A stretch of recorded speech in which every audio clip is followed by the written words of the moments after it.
ரக்ஷிதா மகாலட்சுமி, அபி நக்ஷத்ரா, ராஜ்குமார், நாகராஜ் நடிப்பில் இயக்குநர் ராஜவேல் கிருஷ்ணா இயக்கத்தில் எக்ஸ்ட்ரீம் திரைப்படம் ரிலீஸ் ஆகியிருக்கிறது. பெண்கள் எடுத்துக்கொள்ளும் அதிக சுதந்திரத்தால் எவ்வாறு பாதிக்கப்படுகிறார்கள் என்கிற கோணத்தில் உருவாக்கப்பட்ட படம். கட்டுமானத்தில் இருக்கும் கட்டிடத்தில் இளம்பெண்ணின் சடலம் கண்டெடுக்கப்பட விசாரணையை தூண்டிய போலீசுக்கு அதிர்ச்சியூட்டும் பல சம்பவங்கள் கிடைக்க கொலையின் பின்னணியில் உள்ள மர்மத்தை அவிழ்த்து எக்ஸ்ட்ரீம் படம் மூலம் இன்றைய சிக்கலான சமூகத்தில் பெண்களுக்கு ஒரு எச்சரிக்கையை வழங்கியிருக்கிறது. போலீஸ் சப் இன்ஸ்பெக்டராக ரச்சிதா மகாலட்சுமி அருமையான நடிப்பை வெளிப்படுத்தியிருக்கிறார். இப்படம் கடந்த 3ஆம் தேதி வெளியான நிலையில் தனது அம்மாவுடன் ரச்சிதா மகாலட்சுமி படத்தை பார்க்க வந்தபோது செய்தியாளர்கள் அவரிடம் சிலர் அரைகுறை உடையில் வீடியோக்கள் வெளியிடுகிறார்கள், அது பற்றி உங்கள் கருத்து என்னன்னு கேட்க விரைவில் பிரபலமாக வேண்டும் என்று சிலர் இவ்வாறு சோசியல் மீடியாவில் புகைப்படங்களை வெளியிடுகிறார்கள். இதை தவறான எண்ணத்தில் பார்க்கும் ஆண்கள் பாதிக்கப்படுகிறார்கள். இந்த நிலை மாற வேண்டும் என்றால் இணையத்தில் இப்படிப்பட்ட புகைப்படங்களை வெளியிடுவதை தவிர்க்க வேண்டும்.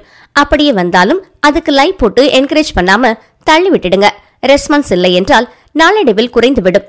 அண்ணா பல்கலைக்கழக சம்பவம் பற்றி கேட்டதற்கு எத்தனையோ விழிப்புணர்வை உணர்த்தும் திரைப்படங்கள் வந்தாலும் குற்றங்கள் மட்டும் குறையவில்லை என்று ஆதங்கப்பட்டார்.